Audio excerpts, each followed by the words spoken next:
Hi kids, welcome to Memory Monday. I'm Miss Molly McGiggles, the mayor of Sillyville. Yesterday in Children's Church, we learned about grace. We learned from Matthew 19:16 through 22, and the rich young ruler that we cannot buy, earn, or be good enough to deserve grace. In fact, grace is getting what we don't deserve. The only thing Jesus asks of us is that we give him our everything and follow him. We learned in Luke 23:39 through 43 from a thief on the cross next to Jesus that it's never too late in your lifetime to come to Jesus. And we learned in our memory verse, Ephesians 2:8 and 9, that it is a free gift from God. That's our memory verse today. We have some silly stories for you today. But before we get to that, let me tell you the memory verse. Ephesians 2:8 through 9. For by grace you have been saved through faith, and this is not your own doing. It is the gift of God, not a result of works, so that no one may boast. Our first story today is Timmy's pancake puddle. One sunny Saturday morning on the east side of Sillyville, Timmy woke up with a bright idea. I'm going to make pancakes all by myself, he declared. His mom was still asleep, and he thought it would be a fantastic surprise. He had seen her make pancakes 1,000 times. How hard could it be? And about a recipe book, who needs that?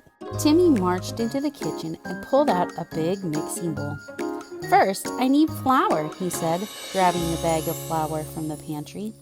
He dumped a heaping cup into the bowl. His brother Jimmy came in just then and said, "That's not enough. I'm super hungry." Then he added another cup of flour, and another, and another. Soon, there was a mountain of flour in the bowl and a cloud of it in the air. Timmy coughed and sneezed, but he was determined. "Next, I need water," Timmy said, grabbing a pitcher. He poured in a little water. The flour mountain barely budged. "No, you need a lot more water than that," his brother Ricky said as he came into the room. He poured in a tad more, then a bit more, and then a lot more. Uh-oh! Now the flour mountain was a flour swamp.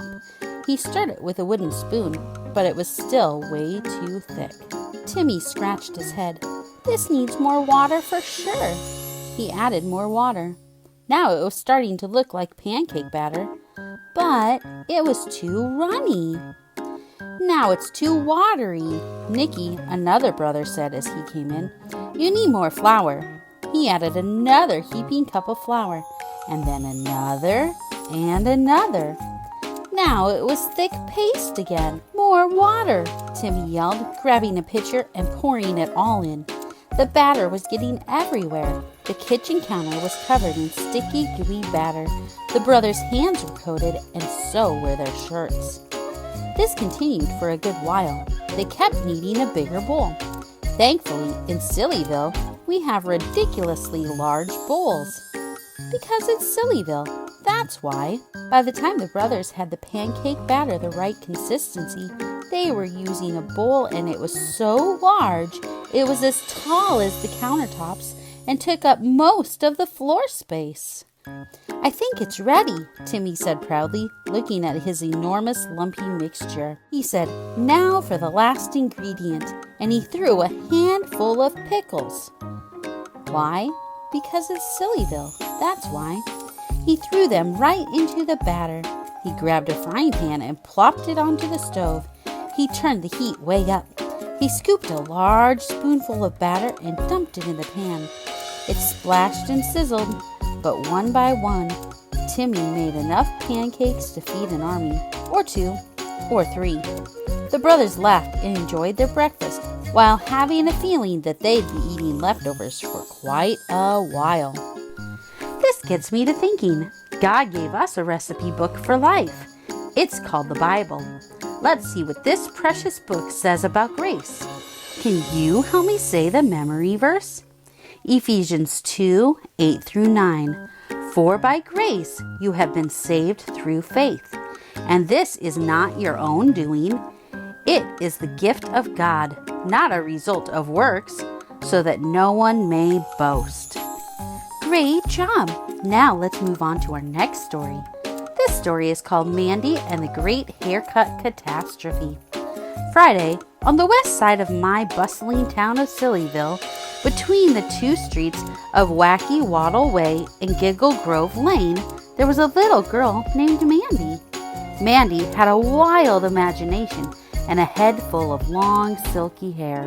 One sunny afternoon, Mandy decided she needed a haircut.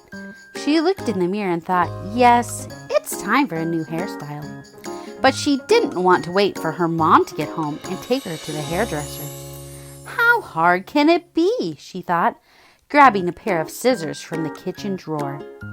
Mandy stood in front of her mirror, scissors in hand, and took a deep breath.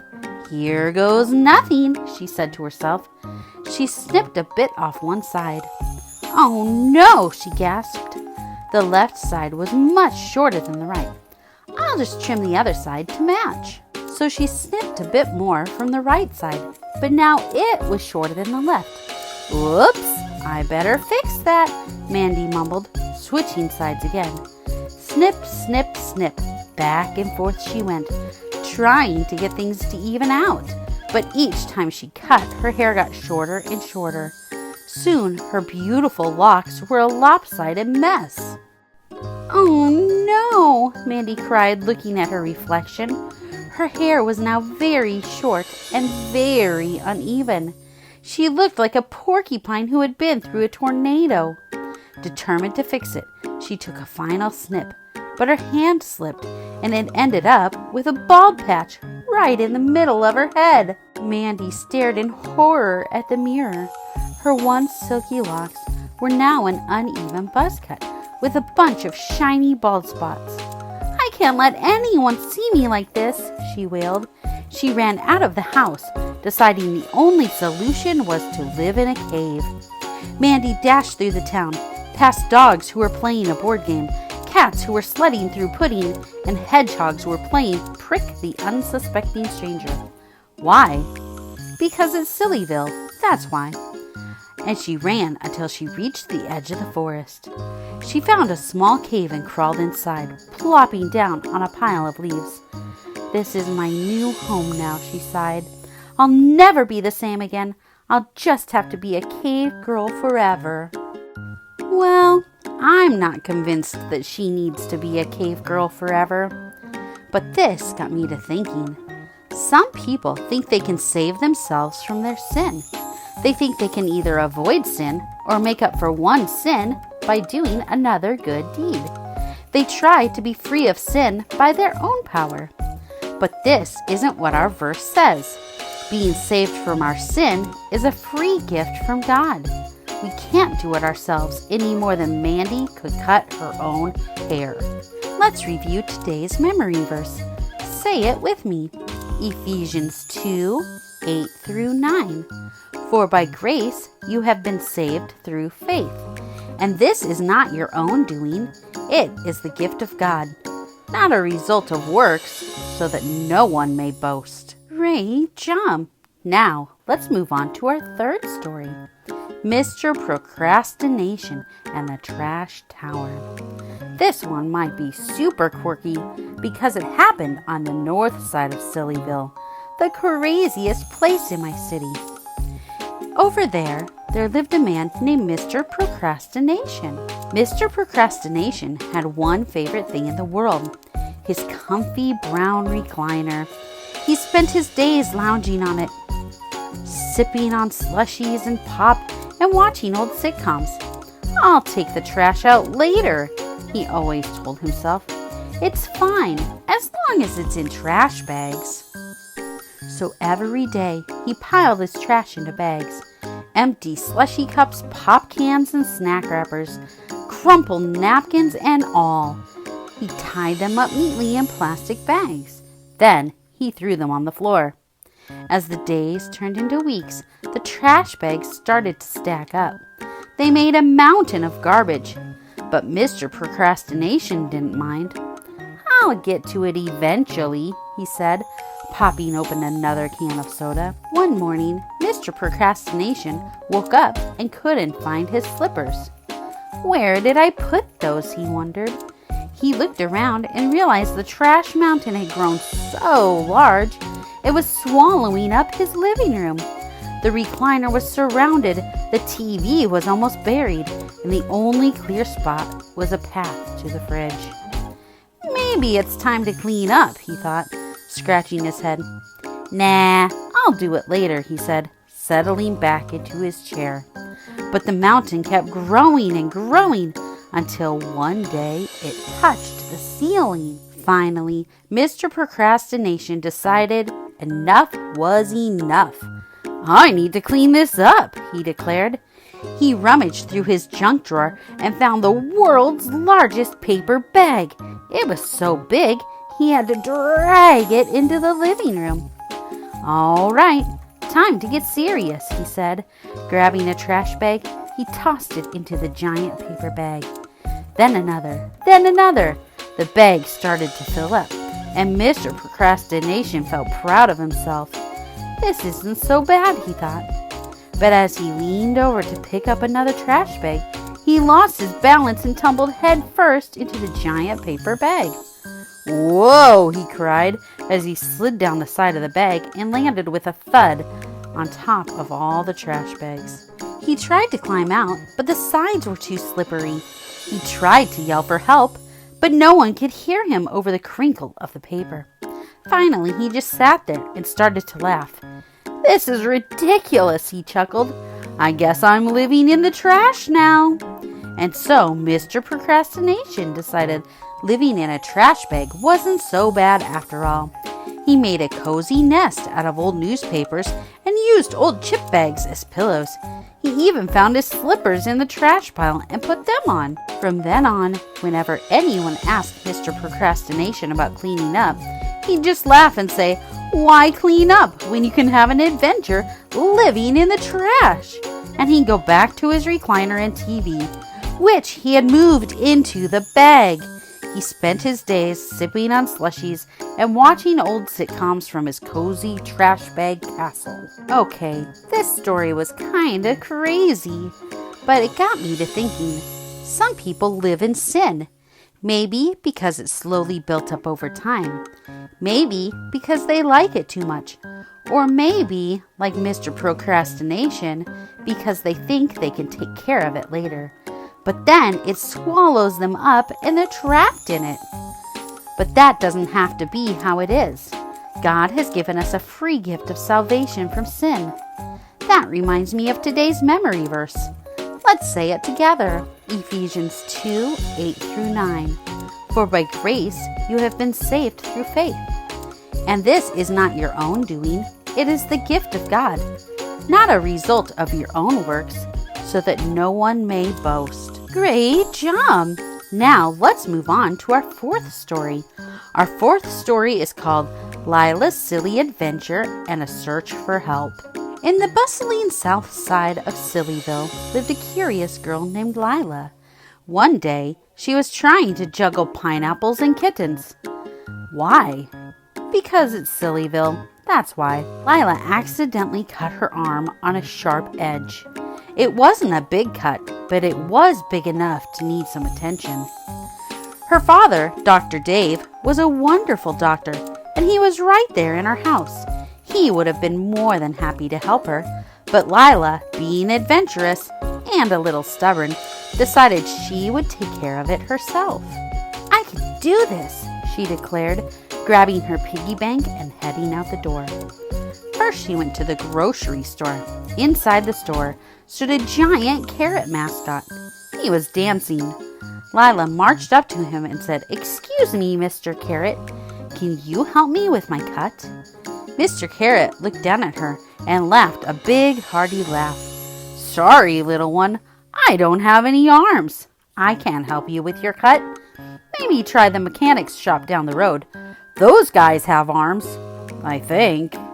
Lyla thanked Mr. Carrot and skipped off to the mechanic's shop. Inside, she found two mechanics working on a car. She walked up to them and asked, "Could you please fix my cut?" The mechanics chuckled and shook their heads. Then they started laughing and pointing as though she was an elephant in a tutu, hula hooping on a banana, which they had just seen the day before. Why? Because it's Sillyville, that's why. Unless you want your oil changed or your tires rotated, we can't help you, they told her. Try McDonald's down the street. They have Happy Meals. Lyla sighed, but thanked them anyways, and headed to McDonald's. She drove up to the drive-thru. Wait, why is a little girl driving a car? Oh yeah, it's Sillyville, that's why. Well, she ordered a Happy Meal, hoping it would make her feel better. She sat down and ate her meal, but her arms still hurt and she didn't feel any happier. This isn't working, she muttered. Feeling a bit defeated, Lyla walked back home. Her dad was there reading a book. He looked up and saw her sad face. Lyla, what's wrong? He asked her gently. Lyla showed him her cut.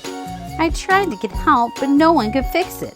Mr. Carrot didn't have any arms. The mechanics could only fix cars, and the Happy Meal didn't make me happy. Dr. Dave smiled and hugged her. Why didn't you come to me first? I'm a doctor, and I'd be happy to help you.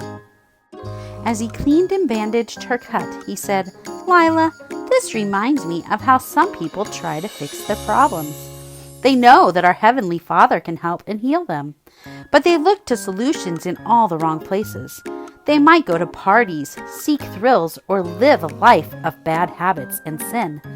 But God is always ready to help and save them if they just ask. Wow, Lila's dad took the words right out of my mouth. Our Bible verse tells us God did all the work of saving us from our sins. None of that work belongs to us. That way, we can't brag and think it's because of what we've done. Rather, we know it's because of what God did. We only need to receive His free gift of grace to us. Let's review our memory verse again. Ephesians 2:8-9. For by grace you have been saved through faith. And this is not of your own doing. It is the gift of God, not a result of works, so that no one may boast. Great job, kids. Now, Faith Fellowship kids, remember, since Shell gave you 2 verses, you will get double points next week if you memorize them. I think we have a song now, and we'll close with that. Enjoy. See you. Love you. Bye-bye.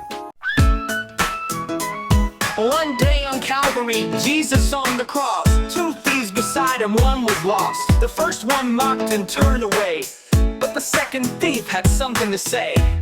He said, don't you fear God, we deserve our fate. But Jesus has done no wrong, it's not too late. He turned to Jesus, hope in his eyes. Remember me in your paradise. Ephesians 2:8-9. For by grace you have been saved through faith. This is not your own doing, it's the gift of God, not a result of works, so no one may boast. A rich young man asked, what must I do to earn eternal life, to be good and true? Jesus said, keep the commandments, do not steal, love your neighbor, make that real. The young man said, I've done all these, what else must I do to be at ease? Jesus told him, give all to the poor, follow me and find so much more. Ephesians 2:8-9. For by grace you have been saved through faith. This is not your own doing, it's the gift of God, not a result of works, so no one may boast. You can't buy it, earn it, or deserve it. Grace is a gift, it's freely given. Believe in Jesus, open your heart, and His love will give you a brand new start. The thief on the cross, he believed in Jesus' love, he received. The rich young man, he walked away, but God's grace is here to stay. Ephesians 2:8-9. For by grace you have been saved through faith. This is not your own doing, it's the gift of God, not a result of works, so no one may boast. So remember this truth, it's never too late. Turn to Jesus and don't hesitate. By His grace we're saved, that's the plan. A gift from God for every woman and man. Ephesians 2:8-9. For by grace you have been saved through faith. This is not your own doing, it's the gift of God, not a result of works, so no one may boast. Ephesians 2:8-9. For by grace you have been saved through faith. This is not your own doing, it's the gift of God, not a result of works, so no one may boast. Ephesians 2:8-9. For by grace you have been saved through faith. This is not your own doing, it's the gift of God, not a result of works, so no one may boast.